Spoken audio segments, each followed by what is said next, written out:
Travaux d'automne. Des feuilles d'aluminium sonorisent les buissons. Ça cliquette, ça sauve les dernières baies. Repus de pluie et de vent, les sapins titubent de conserve. On se démène dans les herbes hautes, des outils tranchants à la main, et le détrempé jusqu'aux épaules, on fourrage dans l'âcre. Si on débusque de vieilles peurs, on leur ouvre le ventre.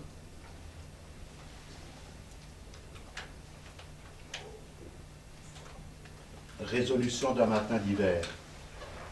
À l'instar du minuscule Bouddha sur le bureau, je veux tourner mon regard vers le dedans jusqu'à la nuit et repousser loin sapins transis, herbes jaunes, tout le mauvais qui peut se lire dans les yeux de rencontre.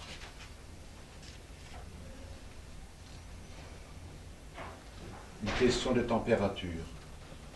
Deux merles contournent les touffes de perce-neige et picorent l'intérieur d'une pomme coupée en deux. Un feu d'herbe sèche envoie sa fumée vers la vallée, le soleil brise une vitre dans le lierre. La fin de l'hiver approche, et pour un peu, on se mettrait à espérer comme au siècle dernier, où l'on appelait pas seulement de ses voeux bonne température et fin nuage blanc.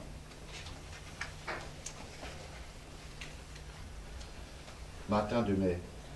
Héron lève tôt, je remonte la rivière où zigzaguent les truitelles et incitent couleur et transparence à pondre leurs œufs dans ma Weltanschauung, quelque peu trouble et sombre depuis trop de semaines.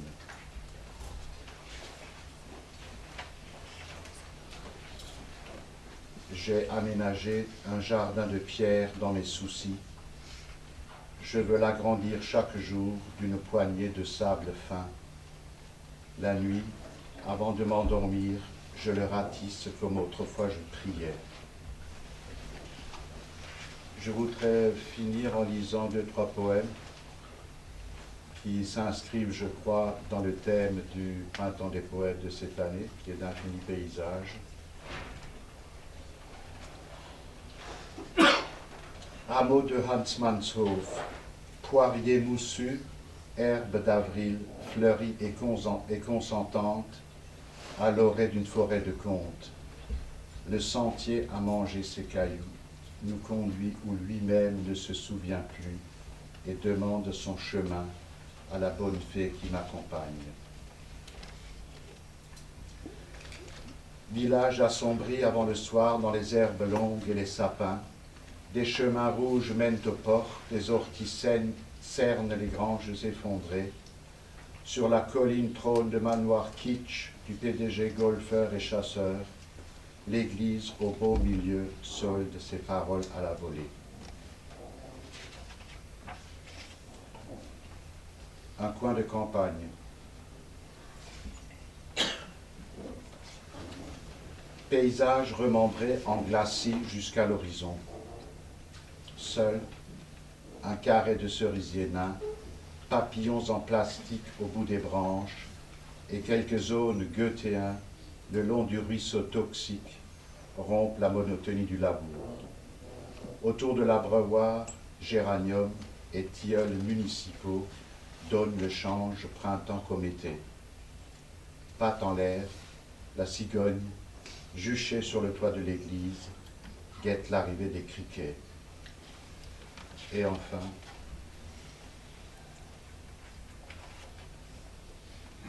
un poème qui fait partie d'une séquence qui s'intitule Constat. Quand le flot des heures me déposera sur la rive où commence nulle part, j'aurai connu de près ou de loin ce qu'un séjour ici propose et décrète. Orphelin pour de bon des réponses qui soulageaient les anciens, aucun évangile, même récent, n'aura promené le moindre lumignon dans les recoins obscurs. Qu'importe, le soleil éclairait mes chemins de traverse, et j'aurais confié mes tourments aux nuages qui parfois les emportaient au-delà des montagnes. Merci.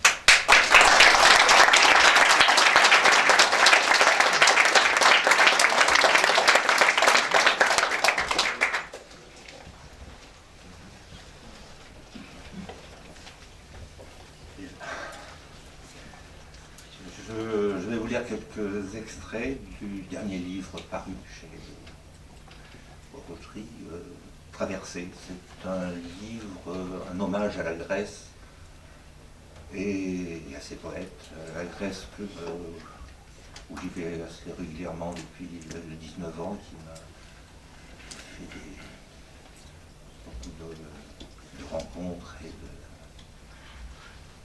une sorte de voyage initiatique.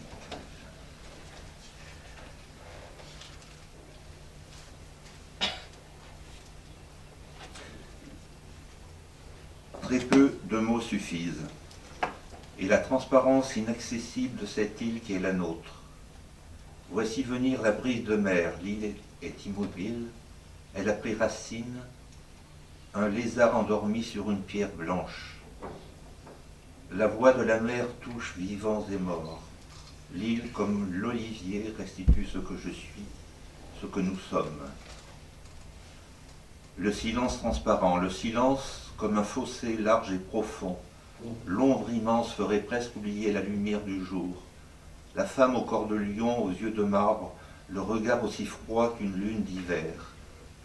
Ouvre parfois la bouche, ce ne sont pas des oracles, mais des devinettes qu'elle prononce. La Corée enfermée dans son immobilité, le sculpteur repose ses ciseaux, le mystère de la terre maternelle. La mer se forme et s'oublie, et s'enfle pour s'immiscer en nous. Elle en donne l'illusion, c'est à cause de ce scintillement, de toute cette nudité pétrifiée qui nous entoure. Les arbres, les morts eux-mêmes, l'oracle, s'ouvrent à la lumière, notre propre voix.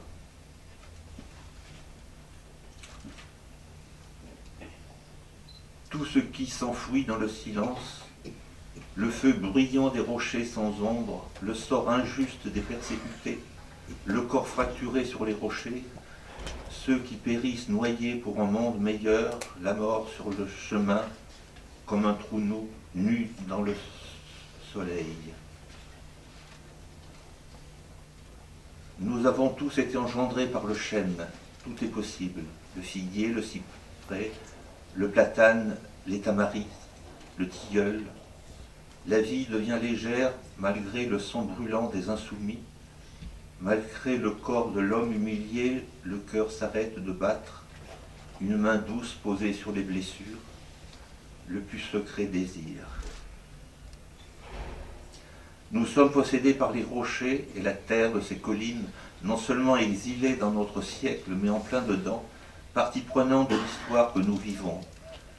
Ceux qui arrivaient de l'île de Léros savaient jusqu'où mène la traversée du soleil.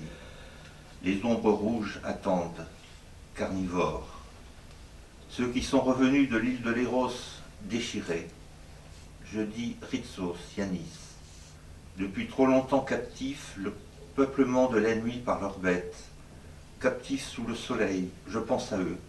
Ils reprennent pied, inquiets, là où je me trouve, ou dans ce morceau de ciel délavé, ou dans ce poisson emballé dans du papier journal, le rythme de leur respiration sous le soleil, rouge.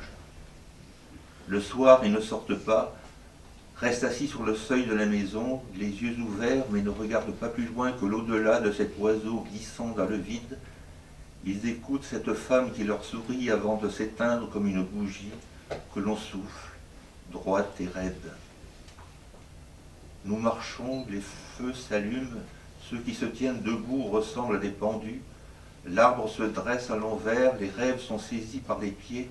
Celui-là crie par erreur, un peu de rouge dans les traces de ses pas. Nous avons pris sa main d'argile et les cigales se mettent au monde sans l'aide de personne. Le pied nu de Yanis Ritsos s'enfuit, monte l'escalier jusqu'au nuage clandestin. La page d'une terrible blancheur fait effraction. Toutes les portes sont forcées, les oliviers s'assombrissent, se reconnaissent, savent l'âge des pierres et des vents. Ce qu'on oublie, le sang qui bat. Ne reste plus que les doigts pour compter les jours qui restent quand le vent tombe.